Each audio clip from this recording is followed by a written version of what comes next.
মা আমাকে একটা বড় দায়িত্ব দিল আজ, তাই তাড়াতাড়ি স্নান করে চলে এসেছি। চলো কি দায়িত্ব দিল তোমাদের সাথে শেয়ার করা যাক। মা আজকে পুজোর দায়িত্বটা আমাকে দিল, তাই তাড়াতাড়ি স্নান করে চলে গিয়েছিলাম ওপরে ঠাকুর ঘরে। জানো তো মায়েদের এখনো ঘরগুলো ঠিকঠাকভাবে কমপ্লিট হয়নি, তাই ঠাকুর ঘর এখনো কমপ্লিট হয়নি, তাই সিঁড়ির ওপরের জায়গাটাতে মা ঠাকুরগুলোকে এইভাবে সাজিয়ে রেখেছে। চলো মা কিভাবে ঠাকুরগুলো গুছিয়ে রেখেছে তোমাদের সাথে শেয়ার করি। ঠাকুরকে জল দেওয়া কমপ্লিট করে চলে গিয়েছিলাম ছাদে জামা কাপড়গুলো মিলে দেওয়ার জন্য। জানো তো তোমাদের সাথে ঠিকঠাক মতো ব্লগ ভিডিও শেয়ার করতেই পারছি না, কাল তো সারাদিন একটাও ব্লগ ভিডিও দিতে পারিনি। চলো কারণটা তোমাদের সাথে শেয়ার করি। ওই যে বললাম মায়েদের এখনো ঘর ঠিকঠাকভাবে কমপ্লিট হয়নি, তাই ইলেকট্রিকের কাজও হয়নি, তাই লাইটিংয়ের ভীষণ সমস্যা।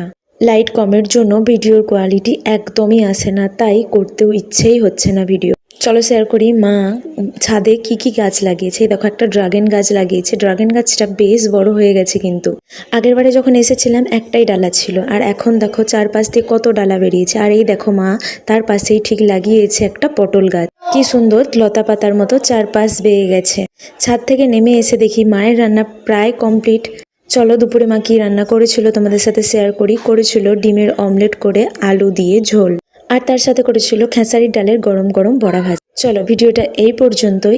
কেমন লাগলো ভিডিওটা অবশ্যই জানিও। এখন আসি, টাটা।